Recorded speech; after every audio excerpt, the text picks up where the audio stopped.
Bore का परमाणु model ये तीसरे नंबर में आया जब ये मॉडल, तो उसमें भी कुछ सुधार किया। जैसे रदरफोर्ड के मॉडल में कुछ कमी रह गई थी ना, कि इलेक्ट्रॉन जब चक्कर लगाता है तो विद्युत चुम्बकीय तरंगों को निकालता है, जिससे उसकी ऊर्जा क्या होती है, कम होती है, और ऊर्जा घटने के कारण वह चक्कर उसका कम होता जाता है, जिसको हम क्या बोलते हैं, सर्पिलाकार मार्ग।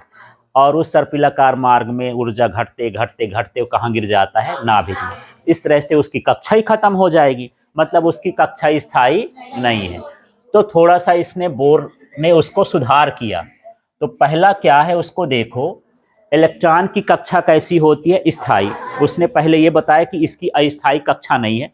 दूसरा ये कि चक्कर लगाते हुए विकिरण का उत्सर्जन नहीं करता है।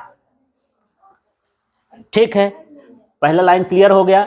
इलेक्ट्रॉन की कक्षा स्थायी होती है और चक्कर लगाते हुए इलेक्ट्रॉन विकिरण का उत्सर्जन नहीं करता। ठीक।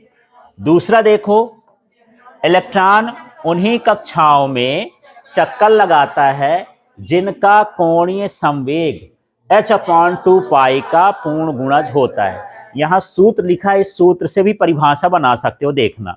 L का मतलब यहां पर कोणीय संवेग है, ठीक है, और ये है h/2 पाई, और ये n है। n का मतलब पूर्ण संख्या है। पूर्ण संख्या माने 1 2 3 4, है ना, कक्षों की संख्या हो गई। तो यहां पर इसको पढ़ सकते हो कि कोणीय संवेग h/2 पाई का क्या होता है, पूर्ण गुणज। इनके बीच में कोई चिन्ह नहीं तो क्या बोलोगे, गुणा का।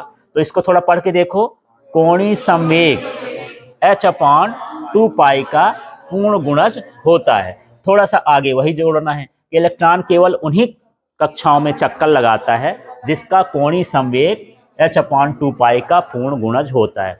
इसको क्वांटीकृत प्रतिबंध भी कहते हैं। तो कभी कभी पूछ देता है कि बोर के मॉडल का क्वांटीकृत प्रतिबंध लिखिए।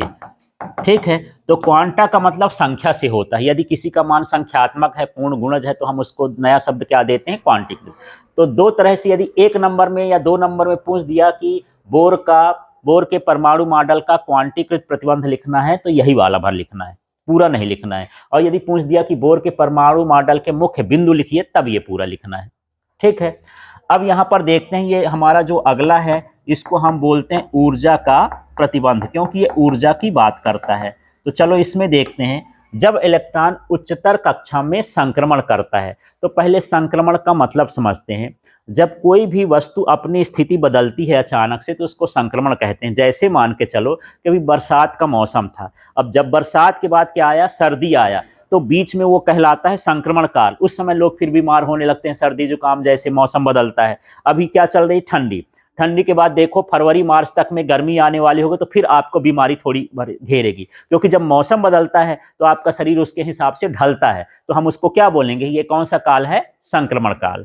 तो संक्रमण काल जो होता है वो थोड़ी देर के लिए होता है ना। तो यहां भी यही है कि जब इलेक्ट्रॉन उच्चतर कक्षा में जाता है, जब उसको ऊर्जा मिल जाती है, ऐसे समझो ये नाभिक हो गया, यहां पर एक कक्षा हो गई, ये दूसरी कक्षा हो गई।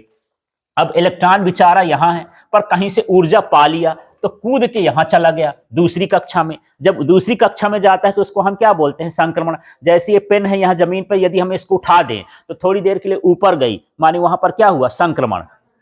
ठीक है, कुछ देर के लिए जाता है, हमेशा के लिए नहीं। तो जब इलेक्ट्रॉन ऊपरी कक्षा में जाता है तो उसी को हम क्या बोलते हैं, संक्रमण। जैसे आप केमिस्ट्री में संक्रमण तत्व पढ़ते हो ना, डी वाले को क्यों पढ़ते हो, क्योंकि डी कक्षा खाली होती है तो उसके इलेक्ट्रॉन कूदते रहते हैं। यदि मान लो यहाँ डी कक्षा है, इसमें 5 घर हैं, एक ठो इलेक्ट्रॉन है, उसको रहाई ना पड़ेगी भाई, वो कहीं इस डब्बे में, कहीं इस डब्बे में, कहीं इस डब्बे में, जहां मन पड़ेगा वहां कूदता रहता है। खाली है तो जाता रहता है, इसलिए उसको हम क्या बोलते हैं कि ये कैसा तत्व है, संक्रमण तत्व है। यहां भी इलेक्ट्रॉन क्या होता है, यहां से दूसरी कक्षा में क्या होता है, कूदता है। तो जब कूदता है तो क्या करता है यार, तब ये फोटान निकालता है। अभी फोटान की ऊर्जा h न्यू पढ़े थे, है ना, तो क्या उत्सर्जित करता है, फोटान। तो बस इसी शब्द को देखते हैं। जब इलेक्ट्रॉन जब उच्चतर कक्षा में संक्रमण करता है तो फोटान का उत्सर्जन करता है। फोटान तो निकालता है, पर फोटान की ऊर्जा कितनी होती है, इसको देखोगे, ये इसको पढ़ देंगे। ये है फोटान की ऊर्जा, ठीक है। ये इलेक्ट्रॉन की प्रारंभिक अवस्था, आई का मतलब इनिशियल स्टेट, प्रारंभिक, और एफ का मतलब हो गया फाइनल। तो इसको पढ़ना, इसका नाम लो फोटान की ऊर्जा। इसका नाम क्या हो गया, फोटान की ऊर्जा। और ये इलेक्ट्रॉन की प्रारंभिक अवस्था, और अंतिम अवस्था के अंतर के बराबर होती। ठीक है, पहले इसको देखो। फोटॉन की ऊर्जा इलेक्ट्रॉन की प्रारंभिक अवस्था और अंतिम अवस्था की ऊर्जा के अंतर के बराबर होता है। इस सूत्र को पढ़ लोगे तो ये बन जाएगा। इसलिए हम ये ऊर्जा की बात करता है, इसलिए हम इसे ऊर्जा का प्रतिबंध भी कहते हैं। तो दोबारा से रिपीट करता हूं, देखो। इलेक्ट्रॉन जब उच्चतर कक्षा में संक्रमण करता है तो किसका उत्सर्जन करेगा? फोटॉन का उत्सर्जन करेगा। ठीक है, जिसकी ऊर्जा इलेक्ट्रॉन की प्रारंभिक अवस्था और अंतिम अवस्था की ऊर्जा के अंतर के बराबर होता है। तो ये जो बाद का शब्द बना है इससे बना है। फोटॉन का उत्सर्जन करेगा, इसको बना के कर सकते हो कि फोटॉन की ऊर्जा इलेक्ट्रॉन की प्रारंभिक अवस्था और अंतिम अवस्था के माइनस लगा है तो अंतर के बराबर होता है। ठीक है।